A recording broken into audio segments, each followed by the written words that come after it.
Second reading of bills. The House will take the following bills in the following order. Senate Bill 5375, engrossed substitute Senate Bill 5677. Hearing no objection, so ordered. Senate Bill 5375, the clerk will read. An act relating to the duty of clergy to report child abuse. Last line. Timing. There are amendments. The following amendments are withdrawn. Amendment 1072 and Amendment 1073. Hearing no objection, so ordered. There are further amendments. Amendment 949. The clerk will read. On page 1, after line 3, insert the following. Last line. Internal references accordingly. The good member from the 19th District, Representative Walsh, to move adoption. Thank you, Mr. Speaker. Please move Amendment 949 for adoption. It has been moved and seconded that Amendment 949 be adopted. Remarks, Representative Walsh. Thank you, Mr. Speaker. This underlying bill is extremely difficult. This amendment, 949, adds an intent section, a new intent section to the underlying bill. And while intent sections are normally not considered a heavy lift in legislation, for this one it is, Mr. Speaker. It's an important clarification of what this difficult bill is trying to do. Mr. Speaker, all of us here share a concern for people who are victimized by institutions.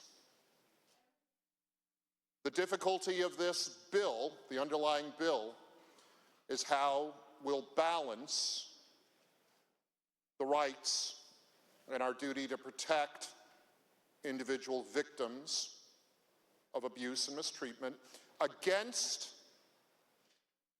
the constitutional rights of citizens of this state to exercise what the Washington State Constitution in Article 1, Section 11 calls absolute freedom of conscience in matters of religious belief. The intent section that this amendment would add to the underlying bill makes it clear that our public policy must balance a protection of these victims with all of our constitutional right to that absolute freedom of conscience. Now, Mr. Speaker, lawyers will sometimes dismiss intent sections as dicta, as the stuff, the words in legislation that aren't really the substance of the underlying statute. But in this case, because the subject matter of the underlying bill is so sensitive and so complicated, I believe the intent section is more important than ever.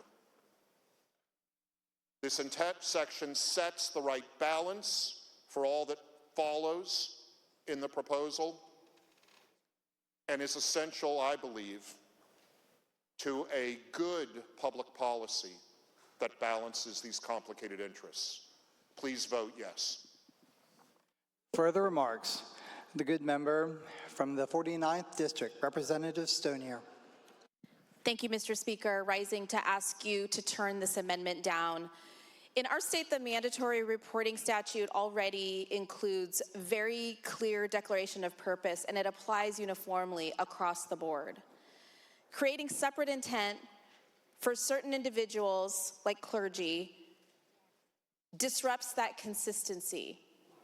The purpose of this bill is to ensure that all children are protected from abuse and that adults around them who have the responsibility to report when children are being abused is required uniformly. This intent language muddies the water and makes that unclear and confusing about who must follow which rules. In service to consistent application of our mandatory reporting policy, please vote no. Further remarks? Seeing none, the question before the House is the adoption of Amendment 949. All of those in favor say aye. All of those opposed say nay. The nays have it. The amendment is not adopted. Further amendment, Amendment 950. The clerk will read. On page 6, line 25, after Last any, line.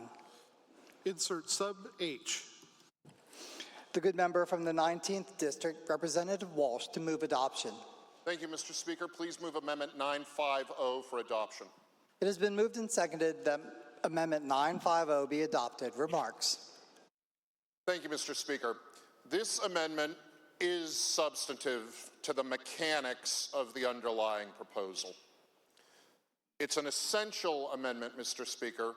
Please vote yes. What this amendment does is it clarifies what is muddy language in the underlying bill and says very plainly that while clergy members will be mandatory reporters,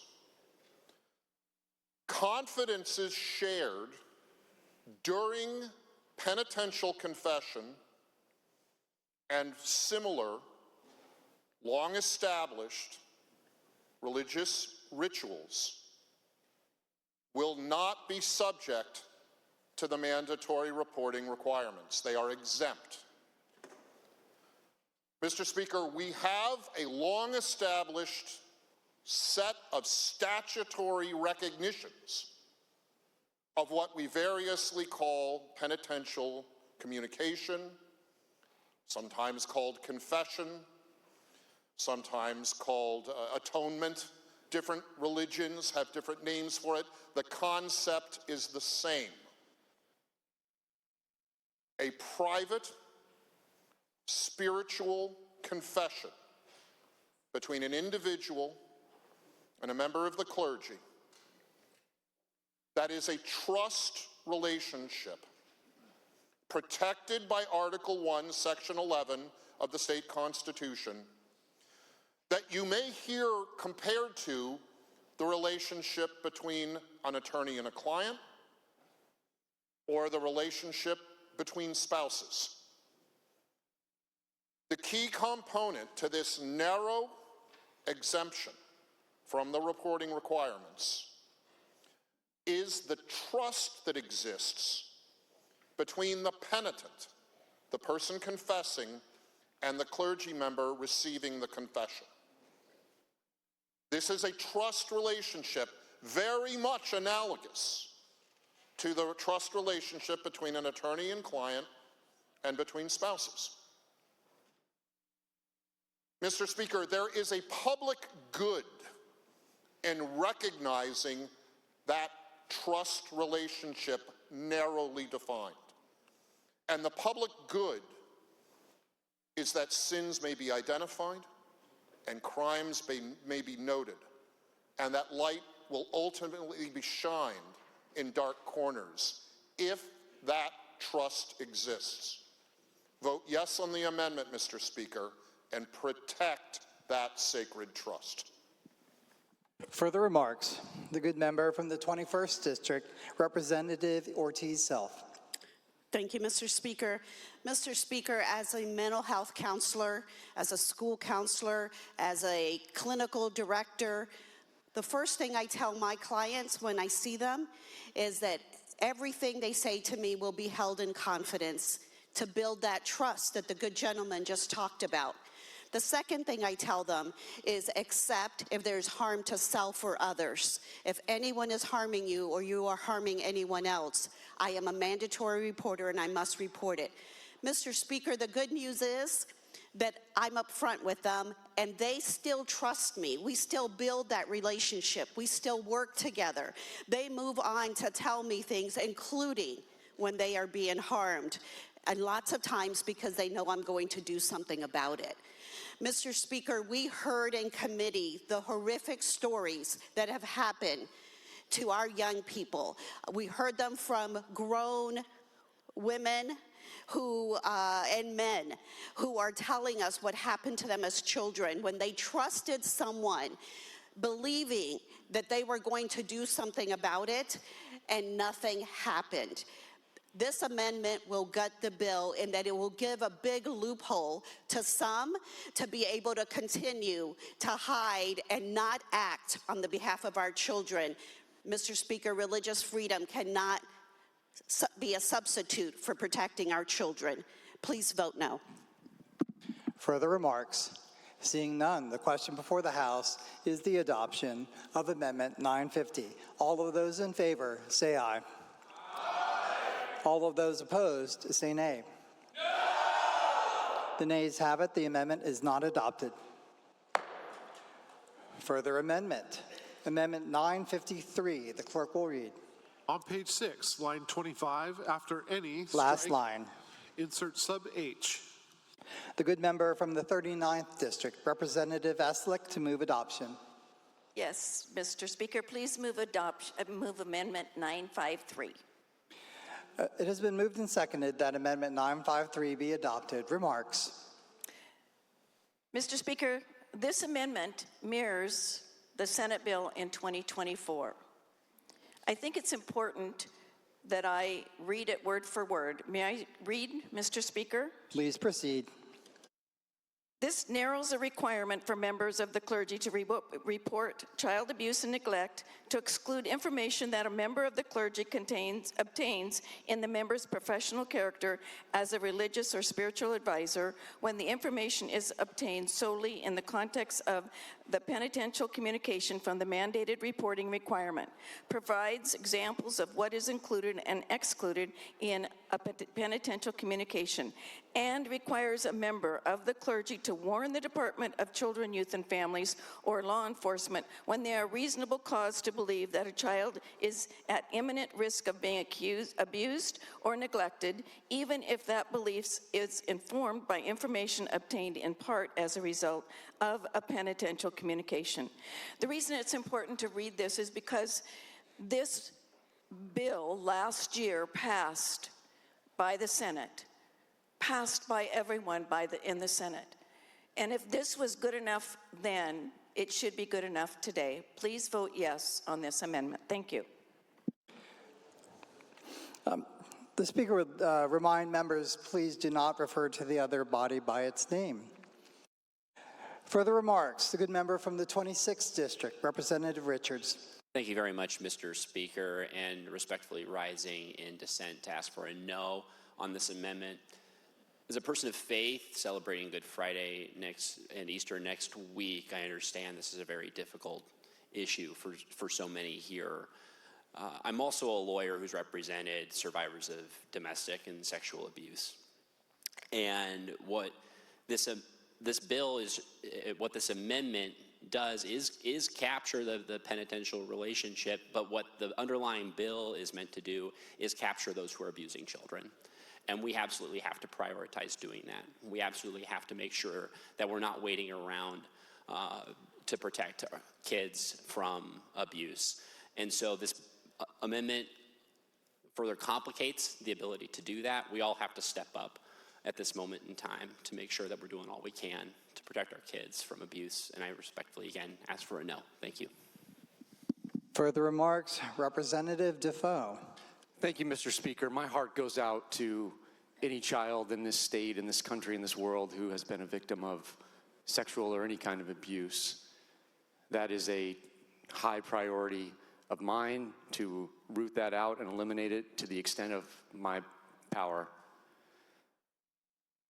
But we're not talking just about that issue today, Mr. Speaker. Today I'm talking about sacred rights vested in me, in every person in Washington State, in every person in the United States of America, to have absolute freedom of conscience in the exercise of religion. One of the important components of the Catholic faith, and with parallels in other faiths, the sacrament of reconciliation or confession. What this amendment does, Mr. Speaker, is it still allows a priest, a member of the clergy, who hears about sexual abuse outside of reconciliation. Not just allows, requires. If they hear it in part outside of the sanctity of that sacrament of the Catholic faith, that they are required to report. But what it doesn't allow, Mr. Speaker, and what this amendment will protect, is when the only information that a priest has about sexual abuse or any kind of abuse of a child comes in that sacramental construct. They are not required to report. And why that's important, Mr. Speaker, is because that is a tenet of the Catholic faith.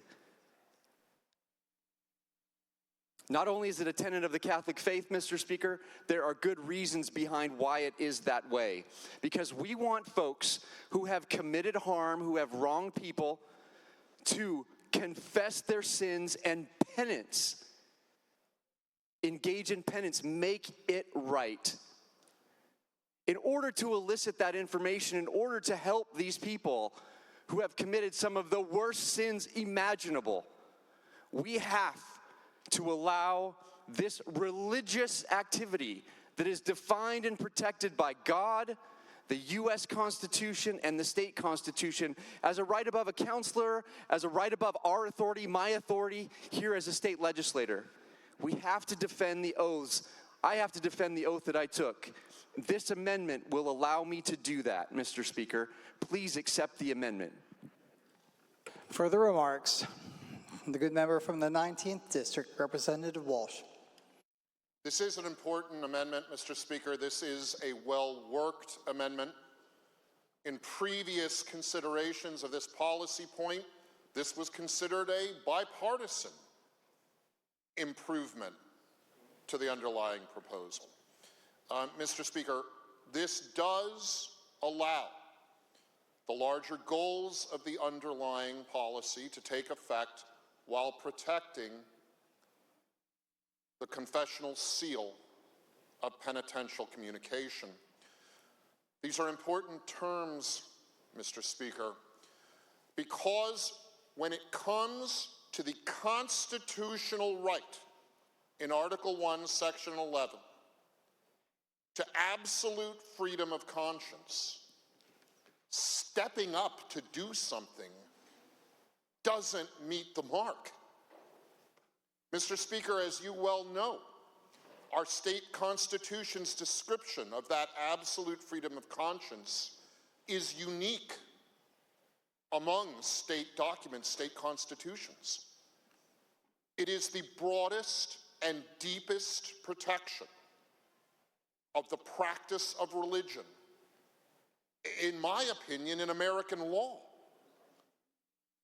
And to assume that for any well-intended purpose, in statutory law, we can undermine a constitutional precept.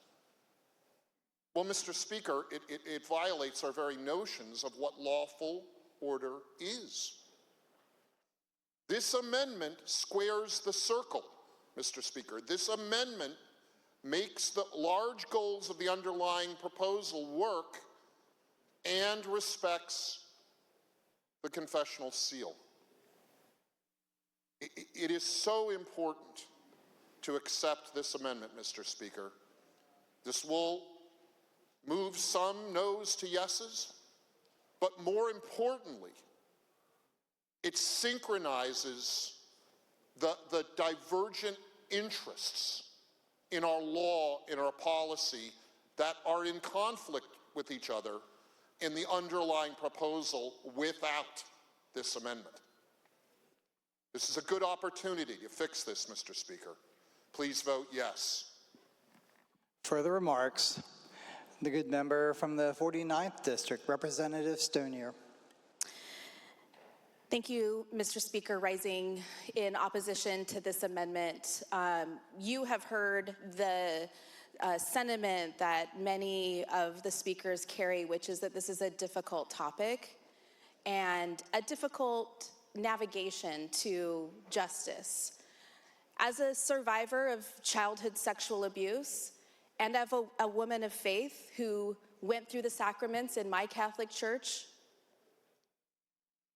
the thing that makes the difference is when abuse stops. I'm asking you to turn this amendment down because while I understand the trust and the faith and the steps of the sacraments and understand that those same types of trust exist in other faiths that are not mine, the thing that makes abuse stop is when it becomes known.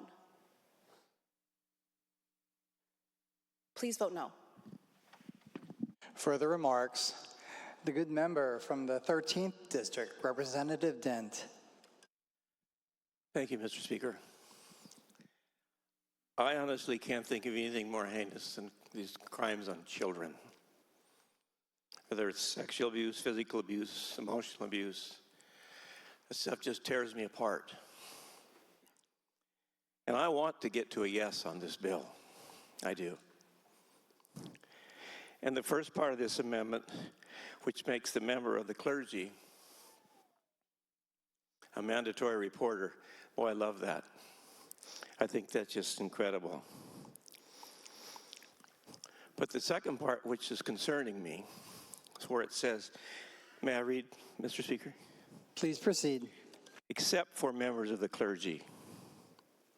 And everyone else listed from then on out has confidentiality, except for members of the clergy. And that's what concerns me. We've singled them out. And it's not just about the Catholic faith. There's many faiths that confess. There's lots of folks out there in these positions of priests and pastors and deacons that are in these positions of authority that can listen to confessions and talk. But the one thing I'm concerned with is we put them in a spot where they lose communication, because there's no way to enforce this part of this bill. There's no way to enforce that. So an individual comes in and confesses that they've done something. That's part one. That's the first step in recovery. And I've been in recovery for I'm just 40 days short of 38 years.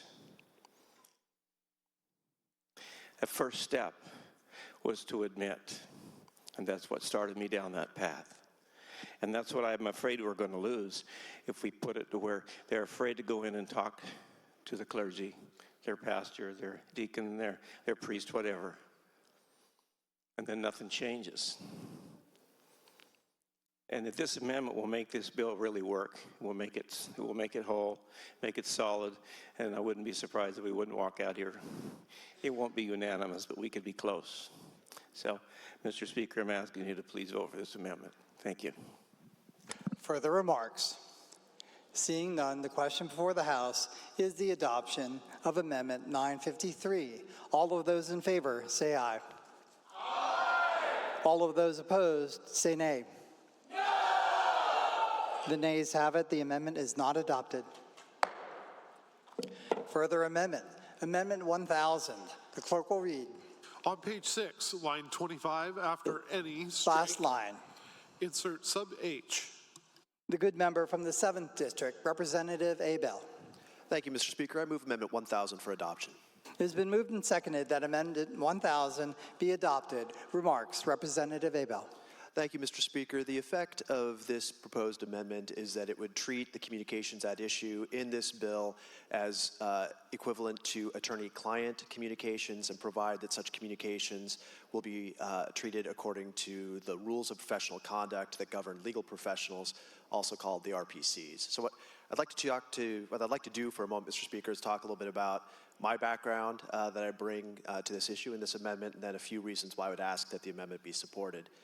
In terms of background, like the gentleman from across the aisle from the 26th, I'm also a person of faith. I'm not Catholic, I'm non-denominational Protestant.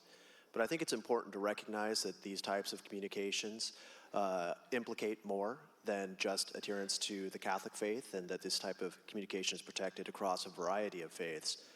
Mr. Speaker, I'm also honored to be part of the legal profession. I take the responsibility and the role of being an attorney very seriously, and one of the most important tenets of the legal profession is confidentiality.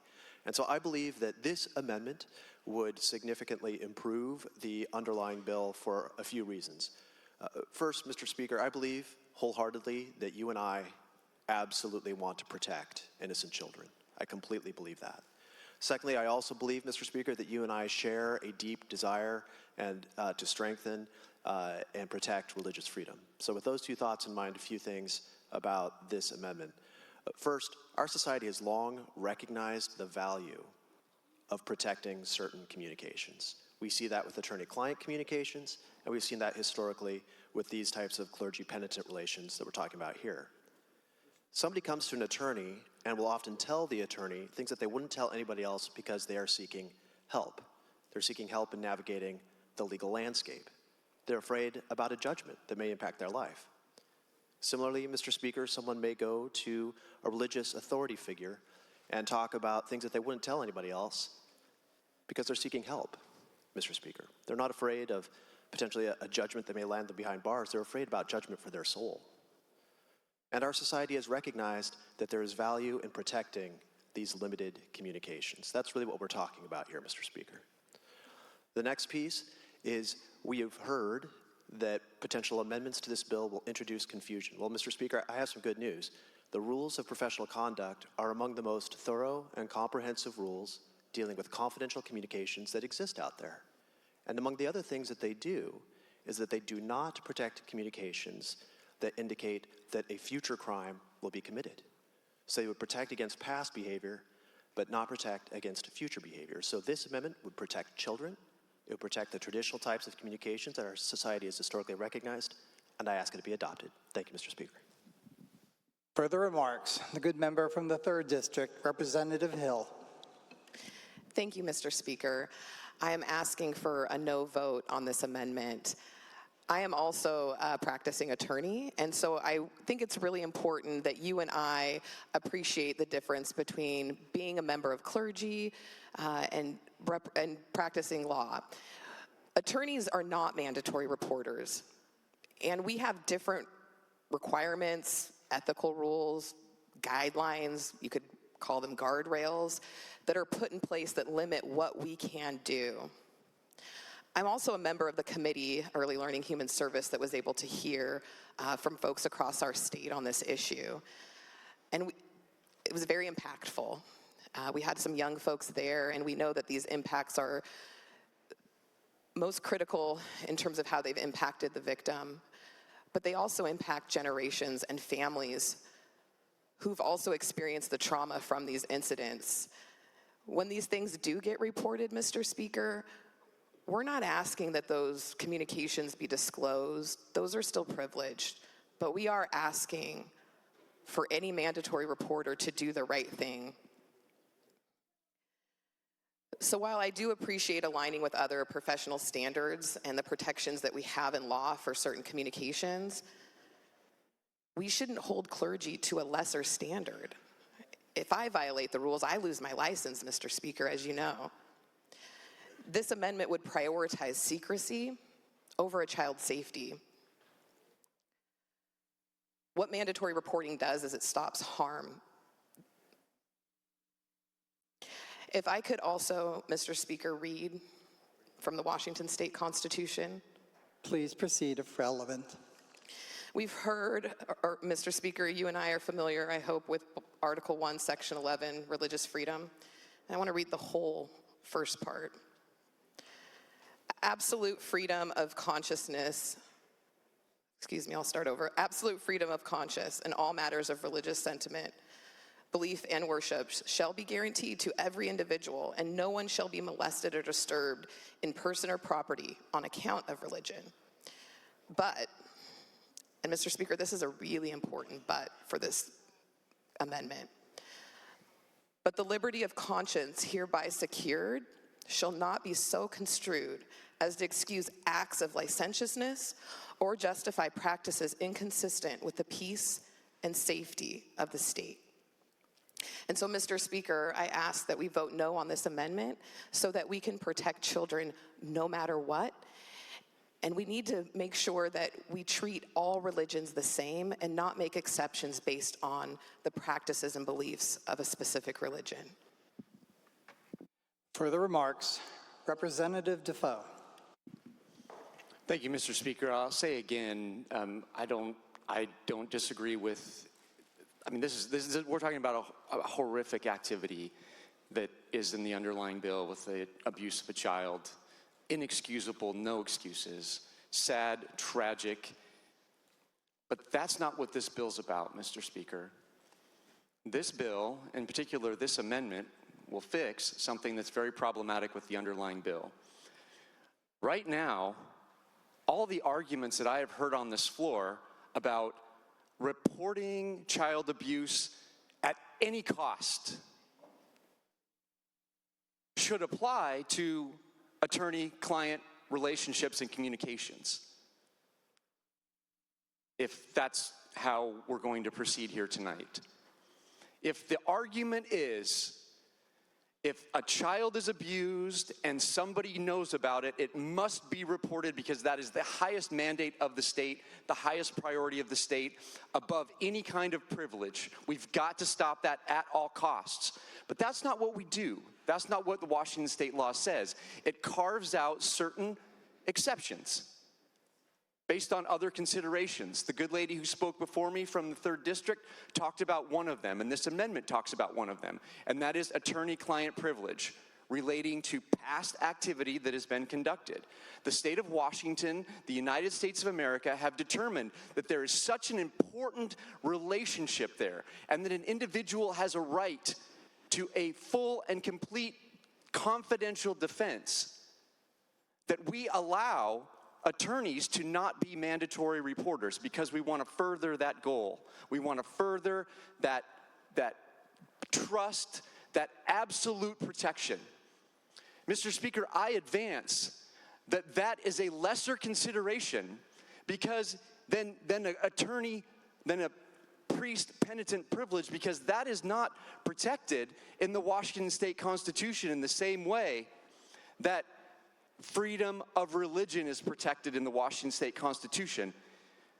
My argument, Mr. Speaker, my point is that if we are going to allow certain exceptions for attorney-clients, despite the fact that horrific activities have occurred that society wants to stop, we have got to give the same exception for a sacrament of a deeply personal devoutness that is the reconciliation process, a sacrament of the Catholic faith. Please accept this amendment so that we can have the same standard for attorneys' clients as for priests and penitents as we do for attorneys and clients. Further remarks? Seeing none, the question before the House is the adoption of Amendment 1000. All of those in favor say aye.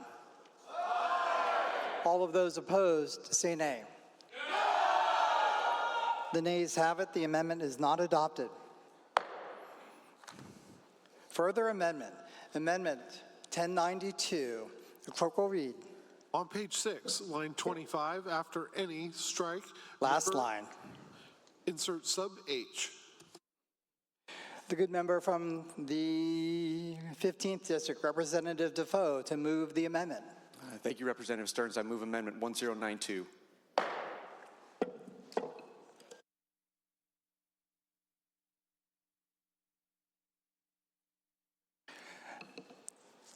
Representative Defoe, if you would please address the Speaker as Mr. Speaker. Please proceed. Thank you, Mr. Speaker. I move Amendment 1092. It has been moved and seconded that Amendment 1092 be adopted. Remarks? Thank you, Mr. Speaker. This amendment does something that's very important in connection to the Catholic faith. There are 7 sacraments in the Catholic faith. One of them is reconciliation, which has been discussed. Another one is matrimony or marriage, Mr. Speaker. In Washington state law and in the law in most states, a spouse may not testify against their spouse. Society has determined that the bonds of trust within a marriage are more important and more impactful than reporting crimes, testifying against their spouse, and having them held accountable for crimes that they have in fact committed. As a general rule, Mr. Speaker, we want crimes to be reported, especially when they involve innocent children and vulnerable individuals, Mr. Speaker. But still, in order to have a strong society, in order to have strong families, in order to have strong religious experiences and free exercise of religion, as guaranteed by the First Amendment to the United States Constitution, as guaranteed by the first Article 1, Section 11 of the Washington State Constitution, we have carved out exceptions. And what this amendment does, Mr. Speaker, is that it puts the clergy penitent privilege on the same level as the trust and the exception that exists in the context of spousal privilege under Washington state law. That is extremely important, Mr. Speaker, because in the Catholic faith, matrimony is a sacrament, confession is a sacrament. These are things that bring you closer to God in the Catholic tradition, and they cannot be interfered with by man. Mr. Speaker, if we don't accept this amendment, we are flouting. If I vote for this amendment, if this amendment doesn't hang and we vote for this bill, I vote for this bill, we will be flouting, we will be attacking a sacrament of a religion practiced by millions in this country and tens of thousands in this state. This bill, without this amendment, is a direct attack on religion in the state of Washington. It is unacceptable. Please accept this amendment, and please do not vote for this bill without this amendment. Further remarks? The good member from the 30th District, Representative Taylor. Mr. Speaker, thank you. I'm just going to keep it really simple and direct and to the point. This is very similar to the prior amendment, and this amendment would essentially roll back to existing law and weaken the work that so many families, so many individuals really need in terms of building the trusted relationships with our clergy. Our clergy are not just priests in one type of religion as Catholics. This is not about blaming the Catholics for all of the harm that's happened in sexual abuse. There are other religions that are going through so many of the same problems. This amendment would weaken the ability to address all of the penitent privilege. And at the end of the day, this amendment is not about attacking the privilege to be for a clergy to be mandated to participate in court proceedings. It's about reporting the abuse and letting the system, letting our law enforcement, letting our prosecutors, and letting our experts handle the rest of the matter. It's about getting straight to the heart of the matter and getting that child safe and helping them begin their healing, whether it was from their past, which will affect their future. Please vote no. Further remarks? The good member from the 19th District, Representative Walsh. Thank you, Mr. Speaker. Important amendment. Please vote yes.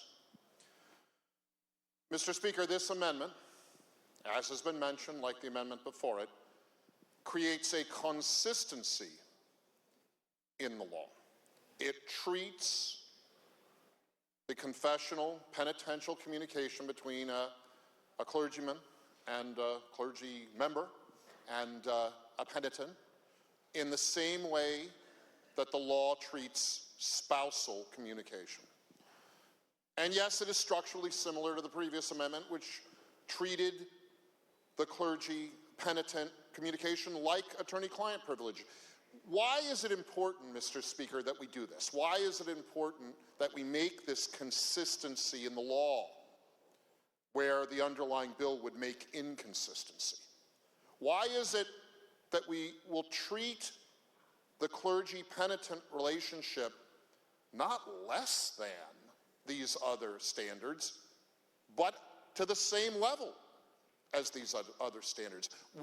The philosophical question, Mr. Speaker, the foundational question is, why is it important to have these privileged communications?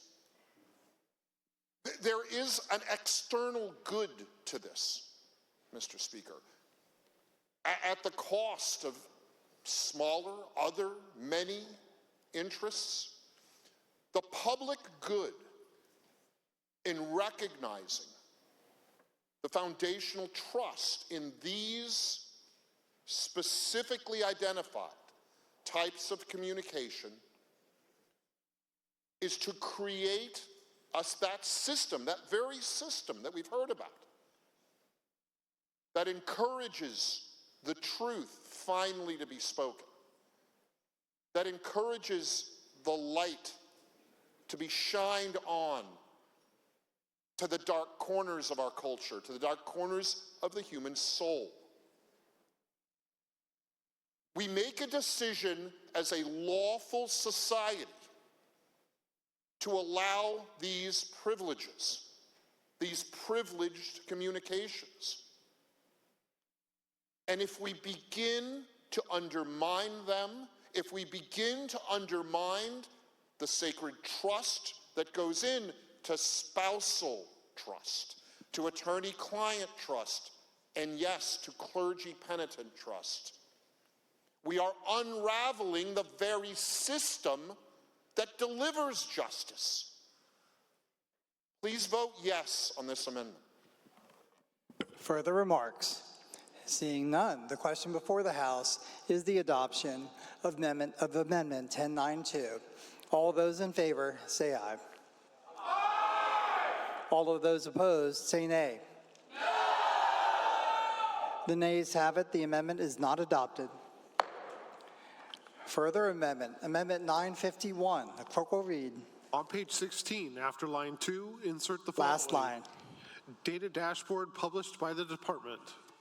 The good member from the 19th District, Representative Walsh, to move adoption. Thank you, Mr. Speaker. Please move Amendment 951 for adoption. It has been moved and seconded that Amendment 951 be adopted. Remarks? Thank you, Mr. Speaker. So we've heard that this underlying policy is not an attack on religion. And we've heard that the underlying policy is designed to ensure the delivery of justice in matters of abuse or mistreatment. What this amendment does is it makes it clearer that those arguments are true. What it does is it sets into the policy a clear process by which the state bureaucratic agency that is most likely the recipient of mandatory reporting actually does coordinate with law enforcement to make sure that information delivered through this violation of the confessional seal translates into law enforcement action.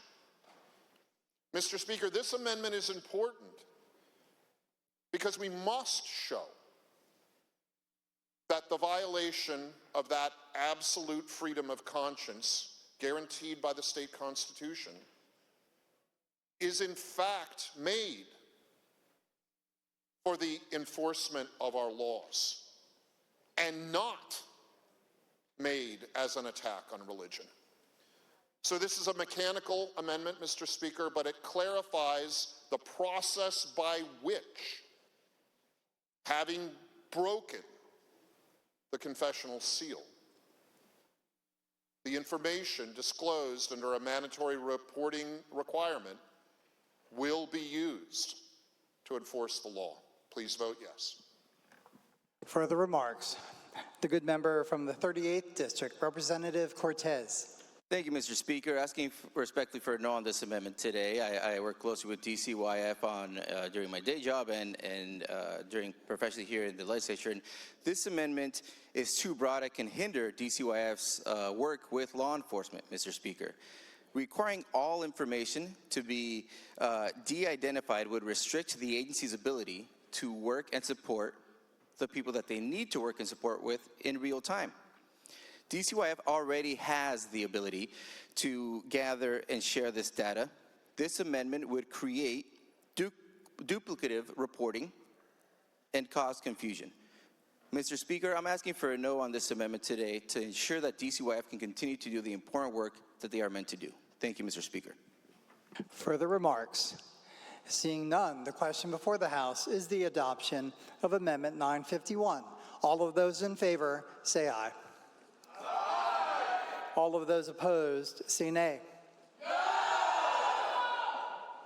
The nays have it. The amendment is not adopted.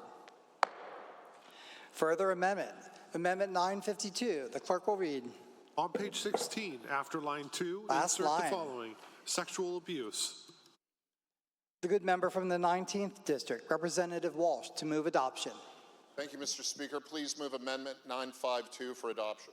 It has been moved and seconded that Amendment 952 be adopted. Remarks?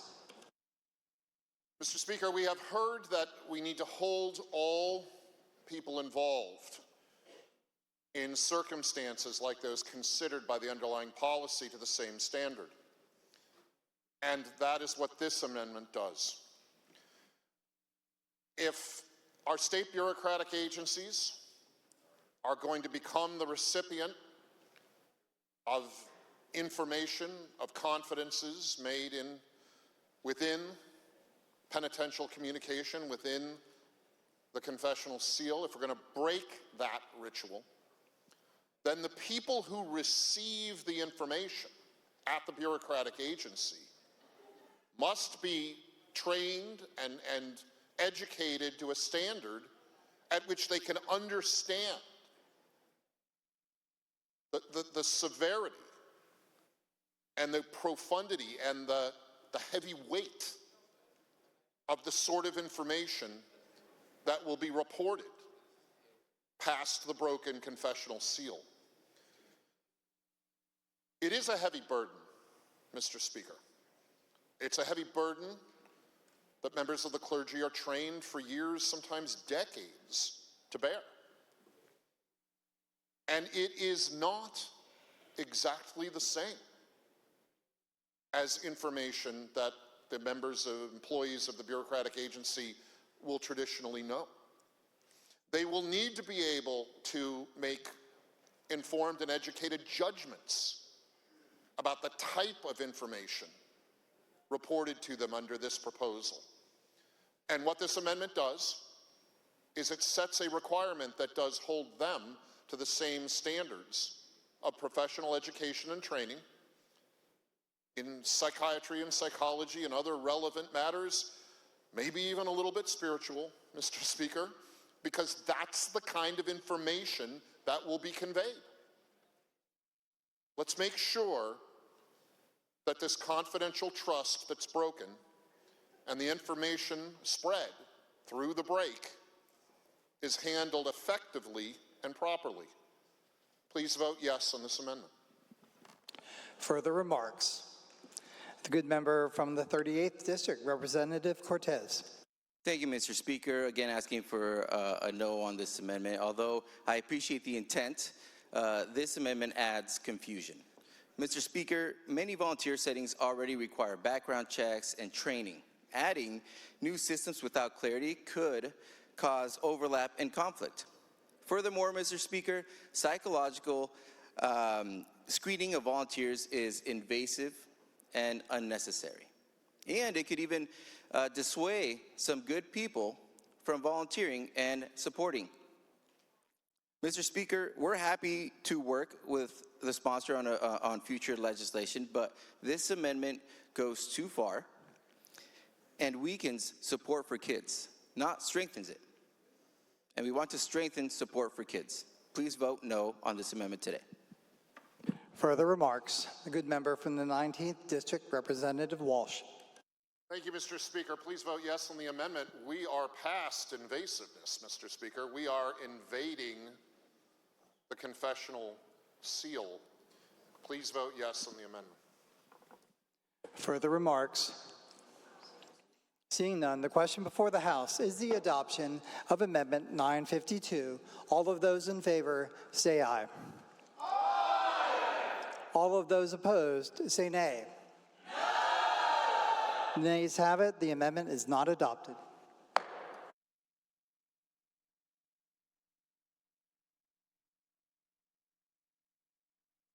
There are no further amendments.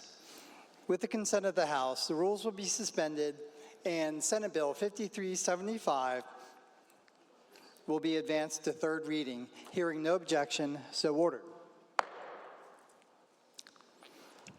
Senate Bill 5375 on third reading and final passage. Remarks. The good member from the 48th District, Representative Whalen. Thank you so much, Mr. Speaker. I wish that every kid came from a healthy family, and I can tell you that I did not come from a healthy or safe family.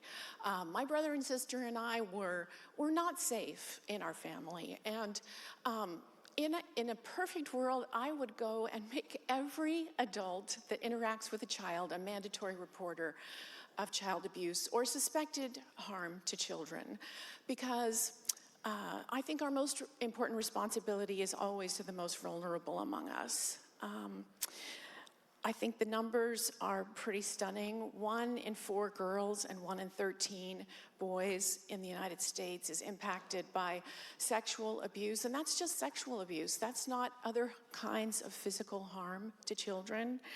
I want to apologize to you, Mr. Speaker. I know that this is a deeply personal issue for so many people, and including you and me, perhaps, both in our important relationship with our faith, but also in our families, because it's incredibly personal. It's a very personal matter. I can just tell you that in my life growing up, we ran around and there weren't a lot of adults watching out for us, and there really, really should have been. I'm going to continue to look for bills to sponsor to make more adults mandatory reporters of suspected harm to children. And it just seems to me that if you are a member of the faith community, that is a special relationship of trust with families. It's a special relationship where you're around children who are vulnerable, and you maybe have a vision into life of these kids, and you could make a real difference and make them more safe going forward. It's a hard conversation, so again, I want to apologize to you, and I just thank you so much for respectfully and kindly and compassionately hearing me and other members speak about their personal experiences, and I humbly ask for your support tonight. Please vote yes on this important bill to protect children. Further remarks. The good member from the 13th District, Representative Ibarra. Thank you, Mr. Speaker.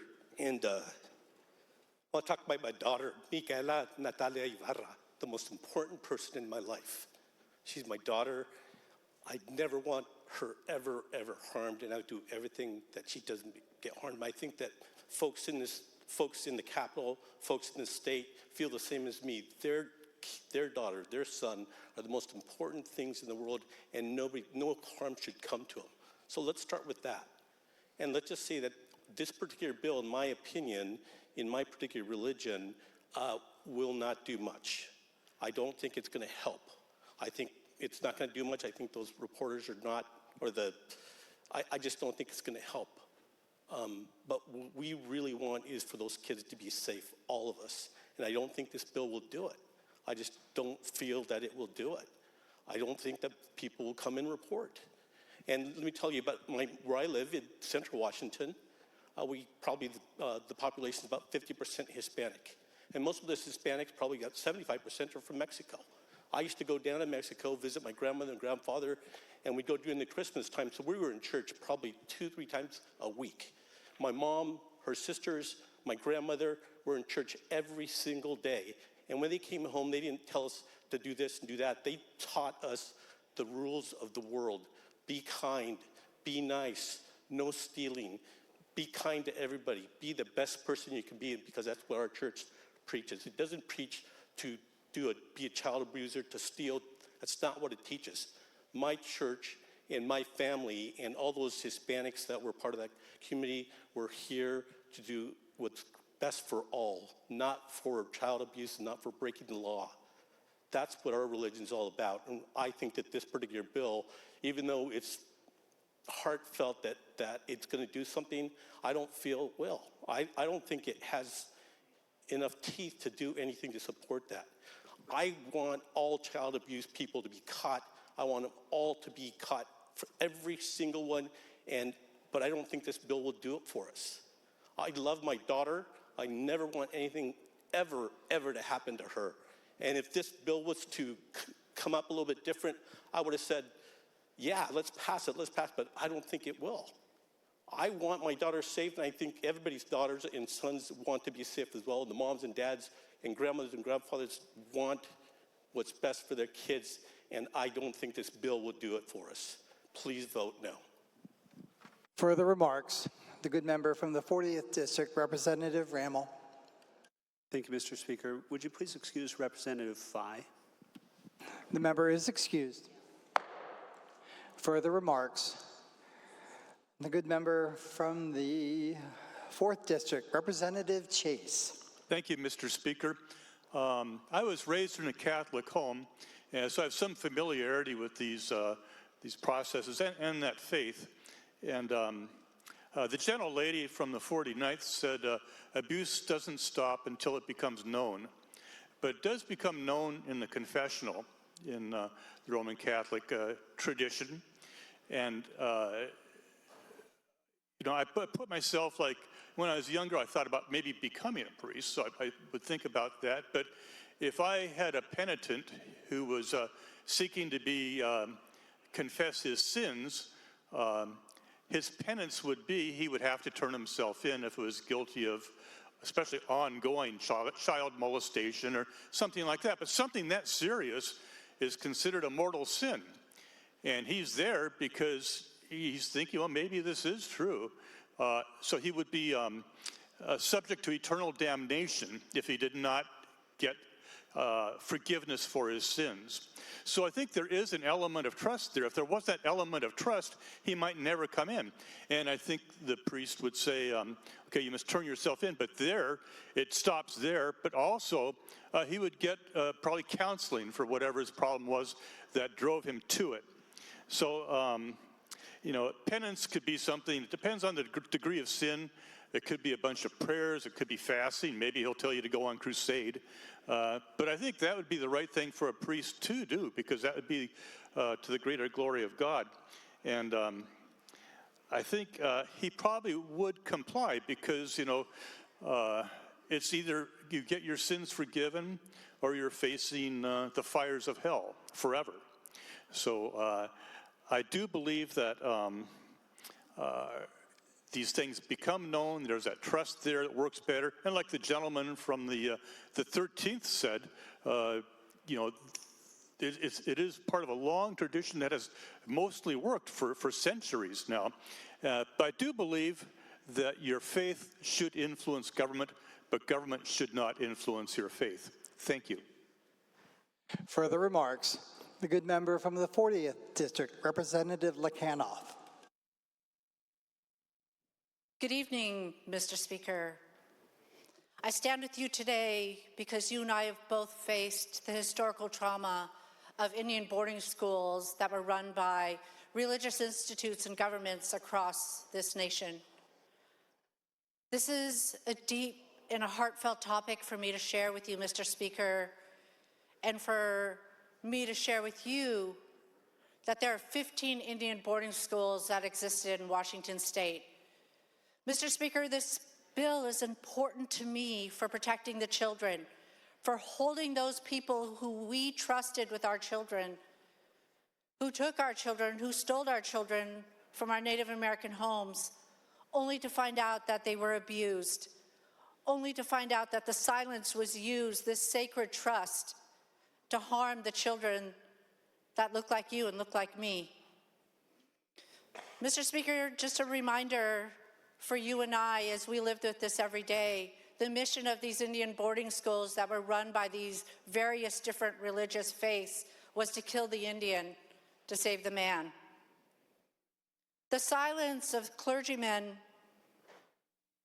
of burying those secrets, have not healed the people who look like me and sound like me Mr. Speaker. Generations of pain, mistrust, a loss has followed because no one stood up and protected the children that were needed the most. This wasn't so long ago, Mr. Speaker. There was just my grandmother's age group and your grandmother's age group that lived through this trauma that's rooted in Washington State's history and across this nation from this sacred trust and the secrets that were held. This bill steps towards justice, towards healing, and towards ensuring that no child ever feels invisible again. At this moment, I share with you, Mr. Speaker, I see hope in this bill that the children will be protected. Let me just say in this moment, there will be no more silence. There will be no more looking away. That you and I will protect the children. I stand here before you, Mr. Speaker, and ask you to join me in yes in this bill. Further remarks, Representative Defoe. Thank you, Mr. Speaker. Every religion has made mistakes. The parishioners of every religion have made mistakes. That does not define the religion. Mr. Speaker, this bill is an attack on the Catholic and other faiths. The Catholic faith has helped billions of people around the world do good for their neighbors, their states, their communities, their families. Talking about negative instances that have happened and need to be addressed and need to be fixed do not define the Catholic faith. Do not define the billions of people who practice the Catholic faith today around the world and the hundreds of billions, perhaps even trillions, who have practiced it throughout history. The belief in Jesus Christ has the ability to change and save the world. And a government does not have the ability or the authority under the state constitution or the U.S. Constitution to undermine that or attack that in any way. Vote no on this bill. Further remarks. The good member from the 6th District, Representative Volz. Thank you, Mr. Speaker. Let me tell you about a priest named John Nepomuk. Not Nepomuk, yeah, anyway. About year 1400, he had his eyes gouged out, was tortured, was drugged through a barnyard, had his corpse defiled and chucked into a river for the high crime of not divulging, not breaking the seal of a confession. He was the queen's confessor, and the king was interested in what she had to say. So he brought the full force of government against this man who stood up and stood for his faith and for the conviction of the confessional and the sanctity of the confessional. And he's not alone in history. There's a number of confessors of a variety of denominations who have been imprisoned, who have been beaten, who have been tortured and murdered and refused to break the seal. So I'm here to inform you this tradition documented going back 1,800, 1,700 years ago of this idea of confession, formalized about 1,600 years ago. There is nothing that Washington State can do to a confessor that will compel them to break the seal.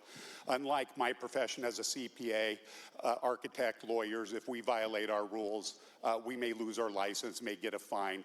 If they break the rule, they are faced with eternal damnation.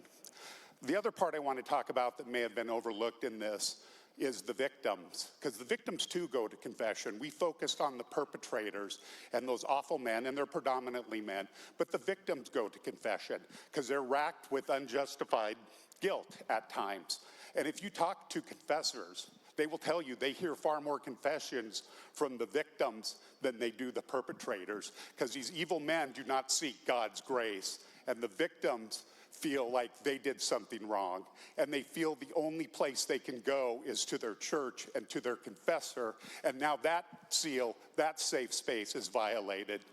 that safe space is violated because maybe the family is victimizing them, maybe the schools are victimizing them, or somebody at the school, but they turn to them. And go ask these confessors who hear these confessions. They will tell you, and they work with these people under the seal, under the confidence to help them build the strength and the confidence to go forward and to seek out their perpetrators. That is kind of one of the big unforeseen consequences in this bill, that we talk about the perpetrators, but we need to talk about the victim. And you heard from our side again and again tonight, we are all about going after the evil perpetrators, but we need to look out for the victim. And I think this bill is misguided and misses the point of what is happening in the confessionals in multitude of religions. Thank you. Further remarks, the good member from the 21st District, Representative Ortiz-Self. Thank you, Mr. Speaker. Mr. Speaker, I worked with a young lady who was 14 years old when she disclosed to me that she was being sexually abused. I had to call her mother. As you know, Mr. Speaker, one of the things that we talked passionately on this floor not too long ago was making sure that educators notify parents immediately whether things are done, whether a teacher harms somebody or something's done at school or whatever. And following those rules, I called the parents and had to tell them. Mr. Speaker, the shock on those parents' faces when they realized that this young lady had been confessing to her priest for the last 7 years. And the young lady looked at me and said, I confessed all the time in hopes that God would have mercy on me and make it stop. And Mr. Speaker, it didn't stop. For 7 years, it did not stop until she finally told us. Mr. Speaker, we talk a lot about how parents want to know if anything happens at school. Let me tell you, Mr. Speaker, every parent wants to know what happens at church as well. What happens in any place, at the store, at the library, any place where their child is being abused. And this parent was no different. I would be no different, Mr. Speaker. I don't care. I would be enraged at the thought that somebody, for whatever reason, knew that my daughter was being hurt and molested on a regular basis and said nothing. Our parents deserve to know. Our children deserve to be protected. Mr. Speaker, please vote yes. Further remarks, the good member from the 12th District, Representative Burnett. Thank you, Mr. Speaker. I rise for two things. First, can you please excuse Representative Griffey? The member is excused. The second, Mr. Speaker, really the only conversation that you and I have had is actually in this setting here on this great floor of the House, state representatives. We haven't really had a side conversation to talk about what is the foundational pillars of truth, the core values for you, your generations before you, my generations before me. I hope, Mr. Speaker, regardless of what we see in green and red at the end of this testimony here this evening for this bill, that we can agree on this. It's sad that we even have to be here tonight to talk about this topic. And I ask you, Mr. Speaker, moving forward, regardless of who votes for what, you and I, Mr. Speaker, that you will pledge with me tonight, Mr. Speaker, that going into committees, whether this session or next session or many more to come, that we will work closely together, Mr. Speaker, on this same topic to protect the innocent. So, Mr. Speaker, it really hurts my heart as I listen to testimony in the committees on this topic, this policy. And I heard, and I know that people struggle with this because I believe, Mr. Speaker, that you and I want the exact same thing. We don't want to see any more victims. We want it to be free. It seems very cruel because in law enforcement, we would always say, man, it concerns me on what do we not know that the victims that are out there, how do we get to them and how do we free them? Mr. Speaker, you heard a little bit about my own adopted daughter, and I'm not sure that this bill itself would have helped her in her situation. Maybe, maybe not, because she wasn't in a place where she was attending a church. But my pledge to you, Mr. Speaker, is regardless, again, of what this vote count is I am going to pledge to work hard, and I want to work closely with you. So thank you, Mr. Speaker. Further remarks? The good member from the 13th District, Representative Dent. Thank you, Mr. Speaker. And I really wanted to get to yes tonight. I really passionately want to vote yes. This is a subject that I feel strongly about. Child abuse just tears me up. I've seen it. Mr. Speaker, one of the most moving, hardest things I think I've ever done in my life. We were foster parents, my wife and I, for many years. And to hold a child on your lap that has been sexually abused, and for the first time in their life, they're with an adult that they feel they can trust. And that's the hardest thing I think I've ever done in my life, to hold children like that. And that is where I have anger at people that do this. Real anger, because it's so wrong. But I want something that will work. And we can't make this happen. That law enforcement can't make this happen. There's no way we can enforce this. That's why I was hopeful we could do something that that would work and we could enforce. Tonight I'm going to have to vote my conscience. I really wanted my conscience to say vote yes. I can't. But I admire the folks in this chamber for this respectful debate. For either side you're on, I admire and respect you for that. But I am asking for no vote. Thank you, Mr. Speaker. Further remarks? The good member from the 8th District, Representative Barnard. Thank you, Mr. Speaker. I appreciate all the conversation here tonight. And 2 years ago, I supported this bill, and my heart's been heavy, and I have struggled with this difficult decision, and I knew it was coming, and I want to do what's right, because in my heart, it isn't about politics. It is not about Republican or Democrat. It's all about what is best for the kids. That really is the bottom line, and that is, I feel like, my main objective here in the legislature, is to make sure that we don't do any harm, and that we are very careful in these decisions. And so I did a lot of research, and I reached out to a lot of people that I know, and I came across a report from NBC and ProPublica, and I'd like to share just a little bit from it, if you don't mind me reading. Please proceed. Thank you.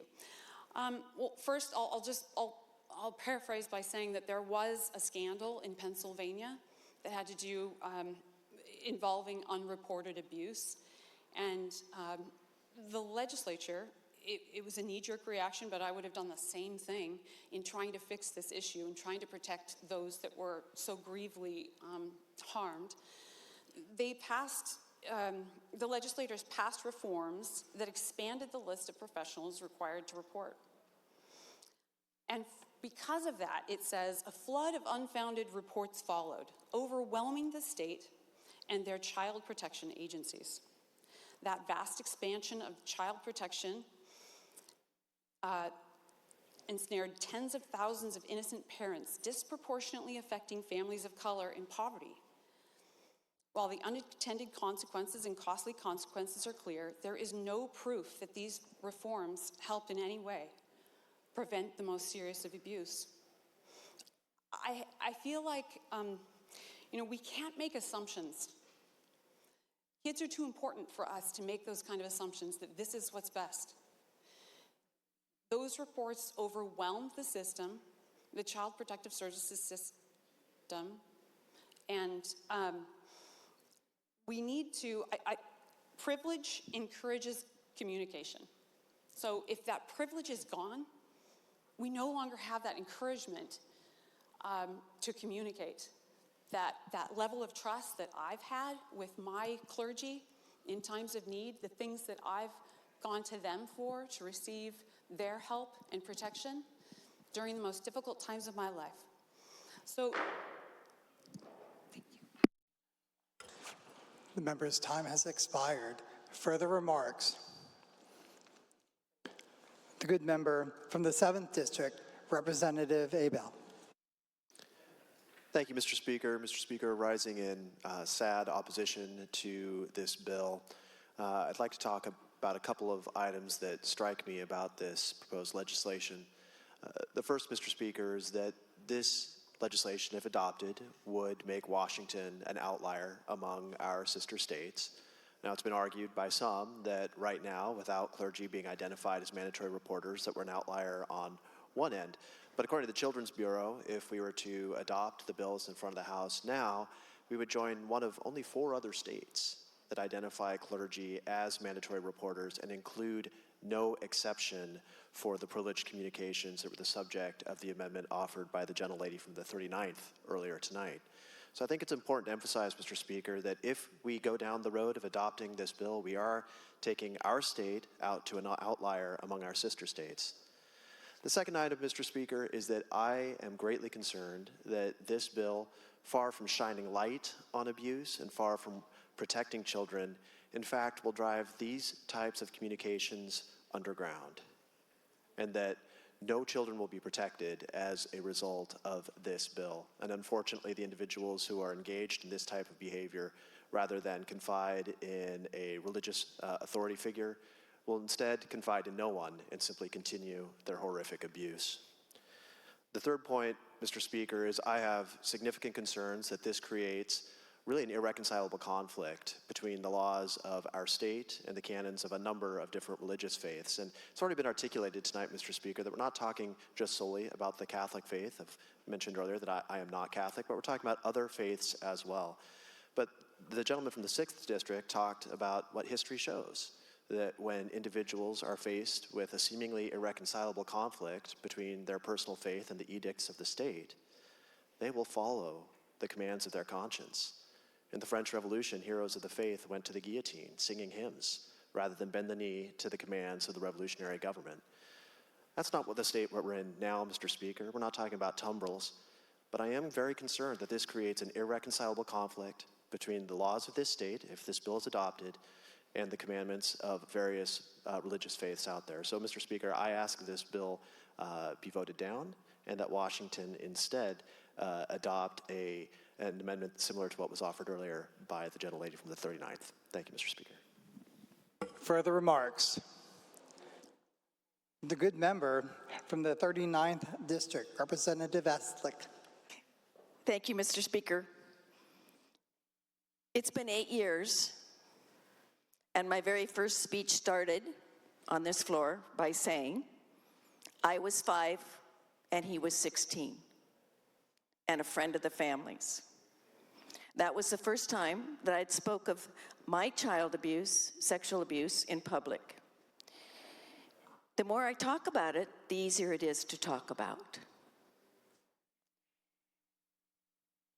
It has been proven, I would say there's evidence that shows that these states that have passed this law, it has made no difference in the reporting of sexual and child abuse. If I thought for 1 minute that it would help our children, I would vote yes for this. If I thought for 1 moment. I have spent more hours thinking about this bill than any other bill that has come across my desk. I was raised a Catholic. I jokingly call myself a recovering Catholic. I had 7 siblings, half of them still practicing and half of them not. And when this bill came across my desk a couple of years ago, I called them all and asked them their opinion. What should we do about this bill? And it was half and half. That didn't help me make a decision. The more I thought about it, and the more I understood what the process means to people that have the opportunity and the luxury of talking about their sins in private and how that can help heal them, it made sense to me that this is not the bill that we should pass for our people in Washington State. We will be mixed over here, as everyone understands it's such a difficult subject. I will be voting no tonight, but certainly understand everyone's position.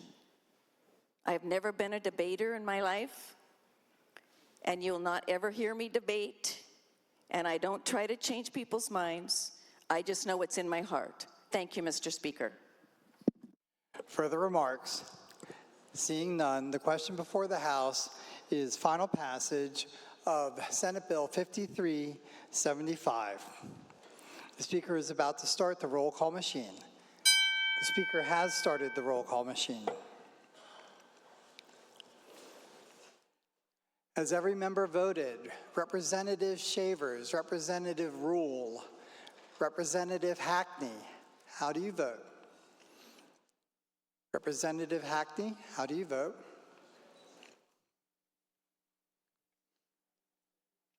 Would Representative Hackney like to vote orally? Yes, Hackney votes aye. Representative Hackney votes aye. Does any member wish to change their vote? The Speaker is about to lock the roll call machine. The Speaker has locked the roll call machine. The clerk will take the record. Mr. Speaker, there are 64 yeas, 31 nays, 3 excused. Having received the constitutional majority, Senate Bill 5375 is declared passed.